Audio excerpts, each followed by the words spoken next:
ಇದು ಕಲಬುರಗಿ ಕಥೆಯಾದರೆ ಆ ಕಡೆ ಬಳ್ಳಾರಿ ಲೋಕಸಭಾ ಕ್ಷೇತ್ರದಲ್ಲೂ ಕೂಡ ಕಾಂಗ್ರೆಸ್ ಒಂದಿಷ್ಟು ಸಮಸ್ಯೆಯನ್ನು ಅನುಭವಿಸ್ತಾ ಇದೆ. ಬಳ್ಳಾರಿಯಲ್ಲಿ ಯಾರನ್ನ ಕಣಕ್ಕಿಳಿಸೋದು ಅನ್ನೋದು ಇನ್ನೂ ಕೂಡ ಕ್ಲಿಯರ್ ಆಗಿಲ್ಲ ಕಾಂಗ್ರೆಸ್ ಪಾಲಿಗೆ. ರಾಮುಲು ಬಿಜೆಪಿ ಅಭ್ಯರ್ಥಿಯಾಗಿ ಕಣಕ್ಕಿಳಿದಾಗಿದೆ. ಸೊ ಯಾರನ್ನ ರಾಮುಲು ವಿರುದ್ಧ ಕಣಕ್ಕಿಳಿಸೋದು? 4 ಕೈ ನಾಯಕರು ಲೋಕ ಟಿಕೆಟ್ಗಾಗಿ ಲಾಬಿ ಮಾಡ್ತಾ ಇದ್ದಾರಂತೆ. ಗೆಲ್ಲೋ ಕುದುರೆಗೆ ಮಣೆ ಹಾಕೋದಕ್ಕೆ ಹೈಕಮಾಂಡ್ ಪ್ಲಾನ್ ಮಾಡ್ತಾ ಇದೆ.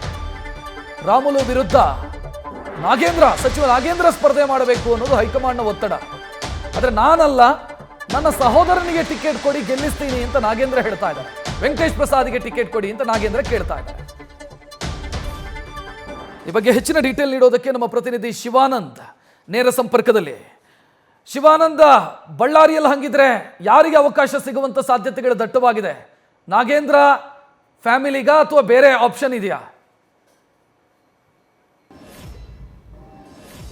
ರಕ್ಷತ್, ಪ್ರಮುಖವಾಗಿ ಲೋಕಸಭೆ ಚುನಾವಣೆ ಹತ್ತಿರವಾಗ್ತಿದ್ದಂತೆ ಈವರೆಗೂ ಕೂಡ ಬಳ್ಳಾರಿಯ ಕಾಂಗ್ರೆಸ್ ಅಭ್ಯರ್ಥಿಯನ್ನ ಘೋಷಣೆ ಮಾಡಿಲ್ಲ. ಹೀಗಾಗಿ ಕಾಂಗ್ರೆಸ್ಗೆ ಒಂಥರ ಬಳ್ಳಾರಿಯ ಲೋಕಸಭೆ ಕ್ಷೇತ್ರದಲ್ಲಿ ತಮ್ಮ ಅಭ್ಯರ್ಥಿಯನ್ನ ಇಳಿಸಬೇಕು, ಯಾರನ್ನ ಇಳಿಸಬೇಕು ಅನ್ನುವಂಥ ಒಂದು ಗೊಂದಲ ಕೂಡ ಈಗ ಉಂಟಾಗಿರುವಂಥದ್ದು. ಅದರಲ್ಲೂ ಕೂಡ ಪ್ರಮುಖವಾಗಿ 4 ಆಕಾಂಕ್ಷಿಗಳು ಈಗ ಕಾಂಗ್ರೆಸ್ನಲ್ಲಿ ಇರುವಂಥದ್ದು. ಈಗಾಗಲೇ ಬಿಜೆಪಿಯಿಂದ ಮಾಜಿ ಸಚಿವ ಶ್ರೀರಾಮುಲು ಅವ್ರನ್ನು ಕೂಡ ಈಗಾಗಲೇ ಅಭ್ಯರ್ಥಿಯನ್ನಾಗಿ ಬಿಜೆಪಿ ಘೋಷಣೆ ಮಾಡಿರುವಂಥದ್ದು. ಈ ನಿಟ್ಟಿನಲ್ಲಿ ಕಾಂಗ್ರೆಸ್ನಲ್ಲೂ ಕೂಡ ಈಗ ಪ್ರಮುಖವಾಗಿ 4 ಪೈಪೋಟಿ ಕೂಡ ಈಗ ಜೋರಾಗಿರುವಂಥದ್ದು. ಒಬ್ಬೊಬ್ಬರ ನಾಯಕರ ಜೊತೆಗೆ ಈಗ ಟಿಕೆಟ್ಗಾಗಿ ಲಾಬಿಯನ್ನ ಮಾಡ್ತಿರುವಂಥದ್ದು. ಅದರಲ್ಲೂ ಪ್ರಮುಖವಾಗಿ ನಾಗೇಂದ್ರ ಅವರ ಸಹೋದರ ವೆಂಕಟೇಶ್ ಪ್ರಸಾದ್ ಅವರಾಗಿರ್ಬೋದು, ಮಾಜಿ ಸಂಸದ ಉಗ್ರಪ್ಪ ಅವರಾಗಿರ್ಬೋದು, ಮತ್ತೆ ಸಂಡೂರು ಶಾಸಕ ಇ ತುಕಾರಾಮ್ ಅವರ ಪುತ್ರಿ ಚೈತನ್ಯ ಸೌಪರ್ಣಿಕ ಅವರಾಗಿರ್ಬೋದು, ಹಾಗೇನೆ ಇನ್ನೋರ್ವ ಗುಜ್ಜಲ್ ನಾಗರಾಜ್ ಸೇರಿದಂತೆ ಒಟ್ಟು 4 ಅಭ್ಯರ್ಥಿಗಳು ಕೂಡ ಈಗಾಗಲೇ ಟಿಕೆಟ್ ಲಾಬಿಯನ್ನ ಮಾಡ್ತಿರುವಂಥದ್ದು. ಜೊತೆಗೆ ಕೇಂದ್ರ ಹೈಕಮಾಂಡ್ ಮಟ್ಟದಲ್ಲಿ ಈಗಾಗಲೇ ಟಿಕೆಟ್ಗೆ ನಮಗೆ ಕೊಡಬೇಕನ್ನುವಂಥ ಒಂದು ನಿಟ್ಟಿನಲ್ಲಿ ಸಾಕಷ್ಟು ಚರ್ಚೆಯನ್ನು ಕೂಡ ಮಾಡ್ತಿರುವಂಥದ್ದು. ಆದರೆ ಈ ಬಾರಿ ಗೆಲ್ಲೋ ಕುದುರೆಗೆ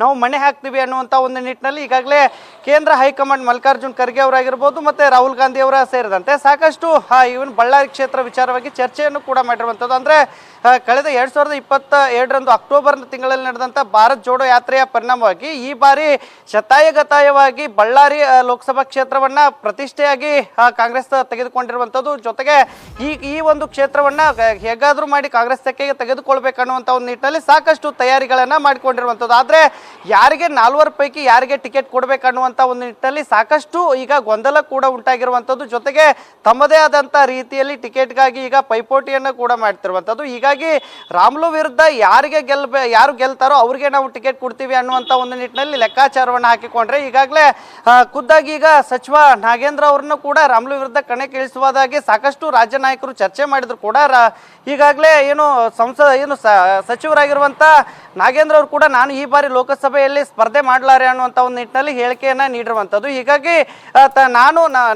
ನನಗೆ ಟಿಕೆಟ್ ಬದಲಾಗಿ ನಮ್ಮ ಸಹೋದರ ಅಂದರೆ ವೆಂಕಟೇಶ್ ಪ್ರಸಾದ್ ಅವ್ರಿಗೆ ಏನಾದರೂ ಟಿಕೆಟ್ ನೀಡಿದೆ ಅದಲ್ಲಿ ನಾನು ಗೆಲ್ಲಿಸ್ಕೊಂಡು ಬರ್ತೀನಿ ಅನ್ನುವಂಥ ಒಂದು ನಿಟ್ಟಿನಲ್ಲಿ ಈಗಾಗಲೇ ರಾಜ್ಯ ನಾಯಕರಿಗೂ ಕೂಡ ನಾಗೇಂದ್ರ ಅವರು ಮನವಿಯನ್ನು ಮಾಡಿಕೊಂಡಿರುವಂಥದ್ದು. ಹೀಗಾಗಿ ಸಾಕಷ್ಟು ಅಂದರೆ ಅಂತಿಮ ಕ್ಷಣದವರೆಗೂ ಕೂಡ ಯಾರಿಗೆ ಟಿಕೆಟನ್ನು ನೀಡಬೇಕನ್ನುವಂಥ ಒಂದು ನಿಟ್ಟಿನಲ್ಲಿ ಚರ್ಚೆಯನ್ನು ನಡೆಸಿ ಒಂದು ಹಂತದಲ್ಲಿ ಸಭೆಯನ್ನು ಮಾಡಿ ತದನಂತರದಲ್ಲಿ ನಿರ್ಧಾರ ಕೈಗೊಳ್ಳುವಂಥ ಒಂದು ಈಗಾಗಲೇ ನಿರ್ಣಯಕ್ಕೂ ಕೂಡ ಬಂದಿರುವಂಥ ಒಂದು ಮಾಹಿತಿ ಕೂಡ ಸ್ಪಷ್ಟವಾಗಿ ಸಿಗ್ತಾ ಇರುವಂಥದ್ದು. ಈ 4 ಪೈಕಿ ಕೂಡ ಎಲ್ಲರೂ ಕೂಡ ಪ್ರಬಲರಾಗಿರುವಂಥದ್ದು. ಯಾರಿಗೆ ಟಿಕೆಟ್ ಕೊಡಬೇಕನ್ನುವಂಥ ಒಂದು ನಿಟ್ಟಿನಲ್ಲಿ ಸಾಕಷ್ಟು ಬಳ್ಳಾರಿಯ ಕಾಂಗ್ರೆಸ್ ಟಿಕೆಟ್ ವಿಚಾರ ಸಾಕಷ್ಟು ಈಗ ಕಾಂಗ್ರೆಸ್ ನಾಯಕರಿಗೂ ತಲೆ ಬಿಸಿ ಆಗಿರುವಂಥದ್ದು.